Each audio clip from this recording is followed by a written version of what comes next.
காலையில் ஒரு 10 நிமிஷத்தில் ரெடி பண்ணுற மாதிரி ஒரு super easy super tasty lunch box recipe எப்படி செய்கிறதுன்னு பார்ப்போம் வாங்க. நம்ம கிச்சனில் சாதாரணமாக இருக்கிற இன்க்ரீடியன்ஸ் போதும். கரண்ட் இல்லைன்னா கூட இந்த ரெசிபி நீங்கள் செய்யலாம். இதுக்கு இஞ்சி பூண்டு இடிக்கிற கல் எடுத்து வச்சுக்கோங்க. அதில் ஒரு 25 பூண்டு பல்லு சேர்த்துக்கோங்க. ஒரு 4-5 கருவேப்பிலை இலை சேர்த்துக்கோங்க. ஒரு 1/4 டீஸ்பூன் சீரகம், 1/4 டீஸ்பூன் மிளகு, தேவையான அளவு உப்பு, அப்புறம் உங்களுக்கு தேவையான அளவு காரப்பொடி இதுவும் சேர்த்துக்கோங்க. சேர்த்துட்டு நல்லா 1-2 அதை இடித்து எடுத்துக்கோங்க. இப்போ ஒரு கடாயில 2 டேபிள் ஸ்பூன் அளவுக்கு நல்லெண்ணெய் சேர்த்துக்கோங்க. இது கூட கடுகு, உளுத்தம் பருப்பு, கடலைப்பருப்பு இது மூணுமே சேர்த்துக்கோங்க. கூடவே ஒரு 1/4 டீஸ்பூன் வெள்ளை எள்ளும் சேர்த்துக்கோங்க. வாசனை நல்லா இருக்கும். ஒரு 5 முந்திரி பருப்பை சின்ன சின்ன பீஸா கட் பண்ணி சேர்த்திருக்கேன். இது உங்க விருப்பம், வேண்டாம்னா கூட விட்டுடலாம்.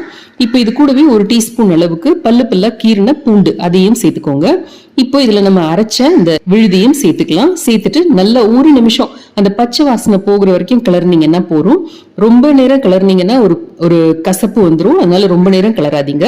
லைட்டா இந்த மாதிரி கிளறி விட்டுட்டு ஒரு 2 கப் அளவுக்கு வடிச்ச சாதத்தை இந்த மாதிரி ஒரு தட்டுல ஒரு 10 நிமிஷம் பரப்பி வச்சீங்கன்னா நல்லா ஆறி ரெடியா இருக்கும். இப்போ இந்த சாதத்தை கடாயில சேர்த்து மெதுவா அந்த சாதம் உடையாத அளவுக்கு கலந்து கொடுங்க. இப்ப கலருக்காக நல்ல ஒரு டீஸ்பூன் அளவுக்கு காஷ்மீர் மிளகாத்தூள் சேர்த்திருக்கேன். இது கூடவே ஒரு 1/4 டீஸ்பூன் அளவுக்கு மிளகு தூள் சேர்த்தீங்கன்னா நல்ல வாசனையா இருக்கும். இப்போ உப்பு தேவைன்னா அதையும் போட்டு அட்ஜஸ்ட் பண்ணிக்கோங்க. ஒரு டீஸ்பூன் அளவுக்கு நல்லெண்ணையும் விட்டு நல்லா கலந்து அடுப்பை ஆஃப் பண்ணிடுங்க.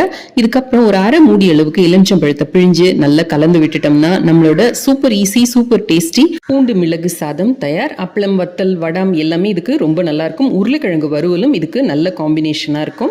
ஒரு கைப்பிடி அளவுக்கு வறுத்த நிலக்கடலையும் சேர்த்தீங்கன்னா டேஸ்ட் சும்மா அட்டகாசமா இருக்கும். டிஃபன் பாக்ஸ்ல போட்டு கொடுத்தீங்கன்னா காலியா தான் வரும், கேரண்டி. அது அன்பா இதை உங்களுக்கு செஞ்சு கொடுத்தா உங்களுக்கு ஒரு தேங்க்யூ சொல்லிட்டு என்ஜாய்.